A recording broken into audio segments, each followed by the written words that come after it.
Hey guys, so in this video I want to talk a little bit about guinea pig teeth. And so for this first video I want to set some background knowledge about the anatomy and physiology of guinea pig teeth and rodent teeth in general. And in the following video I'll be talking more about problems that can come up because they have rodent teeth and why their anatomy and physiology can cause some issues with some dental problems. But in general, I will be using a guinea pig skull that I purchased from Skulls Unlimited in this video, so if you are not okay with that, that's fine, but here is your warning that I will be using an actual guinea pig skull in this video. So in 3, 2, 1, I'm assuming if you're still here that you're cool with this. Okay, here we go. Here's the skull. So guinea pigs are mammals, and all mammals have specialized teeth that basically are different depending on what you eat. And rodents have special front teeth, so being a rodent means that you have 2 incisors on top and 2 on the bottom in the front of your mouth, and you also have what's called an open-rooted tooth system. And having an open-rooted tooth system just basically means your teeth can continue to keep growing and they will not stop. To be a rodent means to gnaw, so that basically is a characteristic that they need to constantly chew. If you've ever owned or seen any other types of rodents where they are constantly chewing on something, the reason is because they need to keep their teeth down. And these chisel-style teeth here are actually self-sharpening.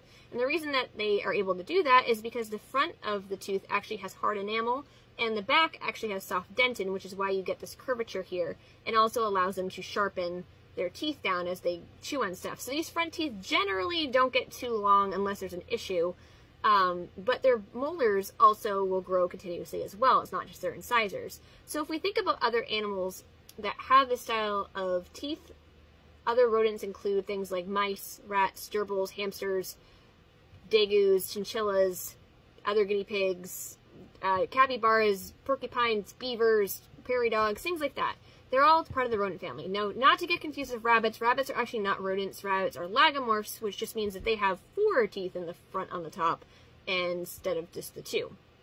So when you think about those rodent animals, though, they're all using their incisor for slightly different reasons. So, like, for example, a beaver is using their teeth to cut wood, whereas, like, a mouse or a rat is going to be using their teeth to maybe make a hole so they can make a burrow or a nest. Since guinea pigs don't do those things, well, what do they use their teeth for? So, as far as their incisors go, these right here are mainly going to be used for foraging and also for communication.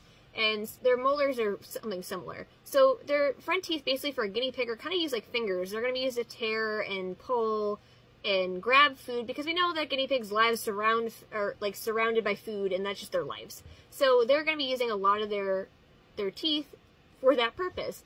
They are grazers, so they are going to go out and they're going to be pulling at grasses and plants and things like that. So their teeth are mainly going to be used to pluck and tear those plants, and their back teeth are going to grind them up.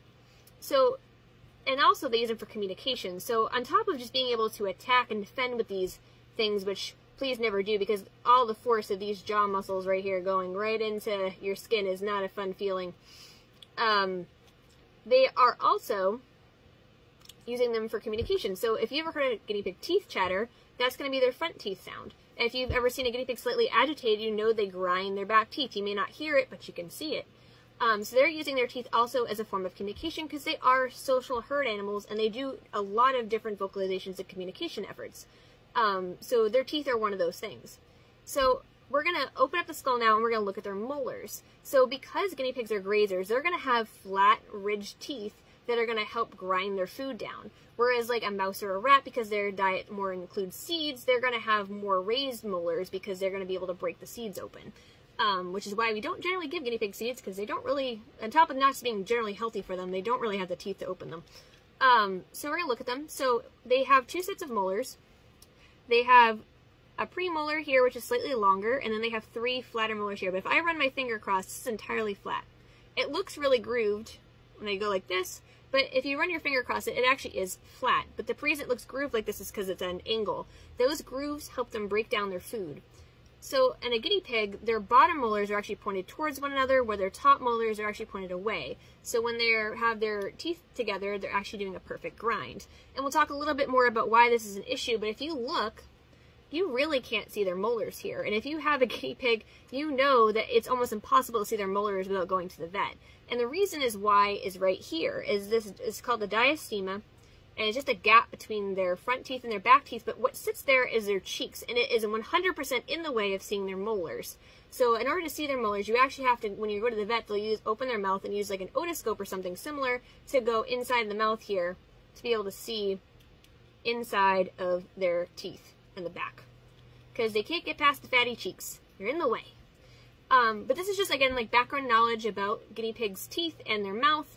And in the next video, like I said, we're going to talk more about like how some of the things that just make up their body could potentially be a problem further down the line just because of the nature of their teeth and how they're sitting. So in that video, we'll talk more about that. But thank you so much for watching this video. I know it was kind of long. I hope you learned something and you enjoyed listening to me talk about this skull.